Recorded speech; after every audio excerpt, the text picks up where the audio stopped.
What is going on out there, peeps? All right, man, let's get into what's going on over in Iraq. Of course, as usual, we're watching our boy over there, Al Kademi, really drain the Iraqi swamp. He's been on the roll lately, doing everything he said he was going to do, so you got to feel pretty happy about that. Okay, we're going to get into some other things, but before I do, let me get these out of the way here. If you guys are considering buying precious metals, please give our friends over there at Money Metals Exchange a consideration. The link is in the description. If you buy more than $100 worth of precious metals, use promo code Pimpy, Pimpy, and get a free half ounce of silver. You can only do that once, you guys. So if you've already done it, you can't do it another time, all right? We have Pimpy's Investment Chat. It's the same name as the YouTube channel. Over here, we talk about investment opportunities, gold, silver, cryptocurrencies, which happen to be on the move again, and as well as a foreign currency investment. Okay, no politics. Bring the politics over to here, which is the hidden things in front of your eyes. You can talk about politics over here. QAnon politics, current events, 9/11 false flag events, all those other relevant things that people love to talk about. Just be respectful of one another. For those of you who do not have Facebook, I have a Twitter account. The links for both groups as well as the Twitter account will be in the description. Okay, and for those of you, because you guys are asking me where's a good place to buy the Iraqi dinar, Vietnam dong, or even Zim dollars, the link will be in the description for UK dinar. A lot of people have been purchasing from them, so I feel pretty good about them. But if you do order anything from them, make sure you use discount code Pimpy, Pimpy, and get a discount on your purchase. All right, you guys. So the links for those will be in the description. All right, so let's get into this. So here's what's going on. Finally, this is a good news that we like to hear. This is how you know that Iraq is slowly getting back on her feet. Well, I should say a little bit quicker than slowly, thanks to Al Kademi. So the 2021 budget will activate revenues from taxes, ports, and production sectors. Remember, keep in mind, the issue that Iraq has is like 97% of the revenue that they use for their budgets every year comes strictly from oil. And if anything should happen, like we've seen happen this past year with the Rona, the oil wars, all those types of things, anything that would affect the value of oil deeply hurts Iraq in their budget. All right, so they need other avenues of revenue to have for the government for their budgets. So again, this is good. So where they're focusing on, of course, is all the places that we talked about in the past. So the budget for the current year, 2020, will be an operational only to secure the necessary expenses, such as the salaries of employees and retirees. On the health side, the ration card, and other necessary expenses. So where they're going to be getting their other revenue from would be by activating tax revenues, border crossing, and other productive sectors, in addition to oil revenue. Again, Iraq has to get away from just relying 100% on oil. It really does affect them when nothing goes right. The good thing is there are a lot of projects over in Iraq. So what they're going to do is as these revenues come in, and they realize they have the money to do so, they will start completing some of these projects that have already been started. All right, so for those you don't know what projects are, it's just things they need to do to rebuild Iraq. So they call them projects, but nonetheless, they're just money that they need to continue doing what they're going to do. Infrastructure is a big thing over there, the electrical grid, the whole 9 yards. So as the year goes on and the revenues increase from those other sectors, they will allocate the money over to much needed projects in Iraq. So Trump is not going to attend the United Nations Assembly, the 75th one.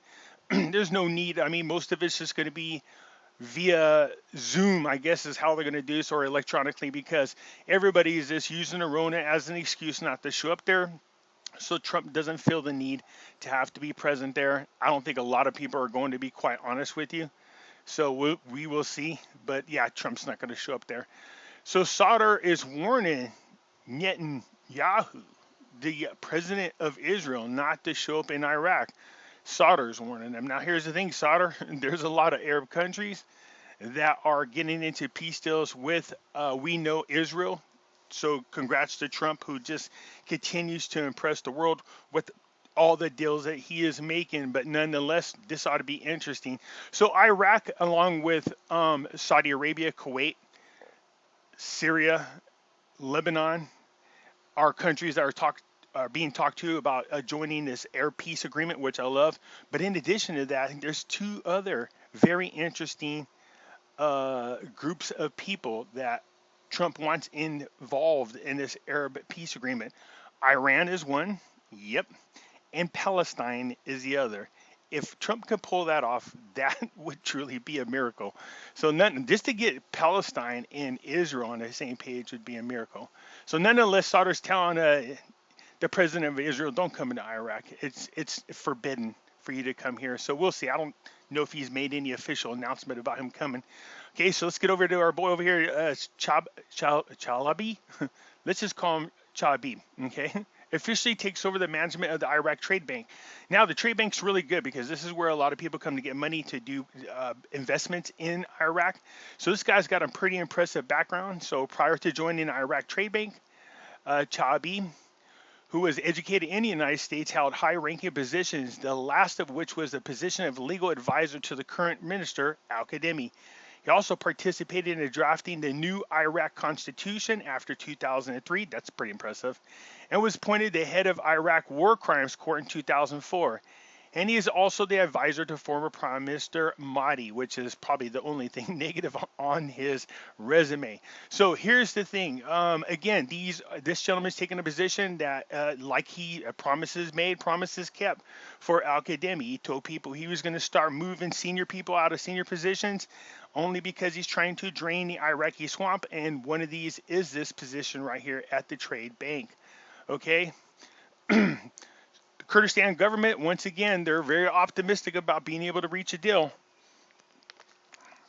They are cutting it close. We know there is a timeline in which they have to get in there and get this deal done. So it could be part of the 2021 budget. It's got to be part of the 2021 budget because in there they talk about the revenues as well as the dues are part of the budget. So, of course, as usual, they're still hammering away here. Let's hope this gets done really quickly here. Again, where are we at? Today's what, the 18th? I mean, we're almost at the end of September. So a lot of this has to be hammered out here pretty quick, at least within the next couple of weeks. It's going to be very interesting to see. This next couple of weeks are going to be very interesting altogether. Don't forget. So we got the 2020 budget that's being passed. The reform papers are going to be submitted. I'm curious to see what they're going to be talking about in the reform papers. We know over the last week we've seen a couple articles now addressing the Iraqi dinar and the need to change its rate. So I'm curious at how this is going to be handled. I know a lot of us are looking forward to it. And that's the anticipation is it's definitely going to be part of the 2021 budget. All right, so we are keeping an eye out for any articles that let us know one way or another. Okay, so again, they got to hammer this out, and more articles you'll see about that. So Baghdad sent 5 months worth of salaries to the federal department in Kurdistan. Good. That's in my opinion, a good step in the right direction. This is crazy. 5 months worth of salaries. All right. So the Finance Committee of the House of Representatives announced today, that was back on Thursday, that Baghdad had sent salaries for 5 months to employees of federal department in the Kurdistan region, and they will be distributed according to certain mechanisms, as they should be. Get these people paid. This is part of their agreement. Of course, what happened was when Mahdi was in office, they were not sending the oil. He cut off their monies altogether. And now you run into what's going on with the Rona and the issue with the oil prices made it really hard for them guys to start getting money over to Kurdistan, but the agreement's being hammered out. Finance confirms continuation of payment for all receipts via electronic payment card. So, these people aren't getting checks. They're getting their money deposited directly onto I would have guessed like an ATM card or a bank card is what it is. Okay, so good. Pay your employees once again. The American ambassador determines his position on recent statements of the Sistani Authority. So Sistani is one of these major religious leaders over there. A lot of these countries over there aren't just run by a political position. Their religious leaders have a lot of influence on what happens over there. So you see that like you do in Iran. The same over here with Iraq. So Sistani is one of the big dogs there when it comes to religious leaders. Anyways, it's just him going over with Sistani. So when Miss Blassar got there, she laid out some things that Sistani might not have been aware of and said that these things needed to be addressed, which includes doing away with the corruption, identifying the people and how the protesters were killed and being kidnapped, who's behind it. Also not allowing Iran to be influential of Iraq in any way, shape, or form. It's all the same things that they have been talking about, all right? So again, it's just the U.S. supporting them. U.S. saying that, hey, we don't have any plans on staying here. Once we leave, we are gone. We're not going to be a permanent presence there. So they went over that. So there's 3 things they wanted to cover. It's just what I talked about, but of course, in a lot more detail, all right? So again, it's all the stuff that's been talked about for quite some time, making sure that the people are secure, making sure that the agreements are met with Erbil in Baghdad, making sure that they do what they can to help one another to get rid of the remnants of ISIS, securing the borders, and of course, the early elections has been discussed. All right, you guys, so that's what's going on. It's not like a whole lot of crazy exciting news, but again, it's still good news. I just don't want us to get immune to it. I am keeping an eye on, and I'm curious to hear about what's in those reform papers. And already going through the Dinar community is rumors once again on the rate. So be careful with that, because people are going, hey, if this person's talking about lopping off the 3 zeros, are they talking about the 3 zeros on the rate? No, that's not what they're talking about. They're talking about the 3 zeros on the Dinar. Okay, so this has been talked about before. So what that means is, for every $100,000, if they lop off the 3, instead of it being worth 100,000 dinars, it'll then be worth 1,000 dinars. Yeah, that's not a good thing. That's not what we want.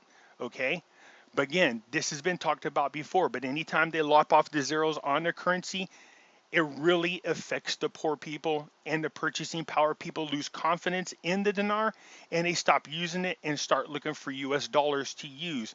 This isn't a very good move to make if you're trying to build your currency up, make it stronger. So I don't think they're going to delete the zeros, but we will watch and see what happens. All right, you guys. So that's it for now. If you like the video, hit the thumbs up button. If you're not a subscriber, please do so, because when you do, it helps out the channel, and I surely do appreciate it. I'll catch you later.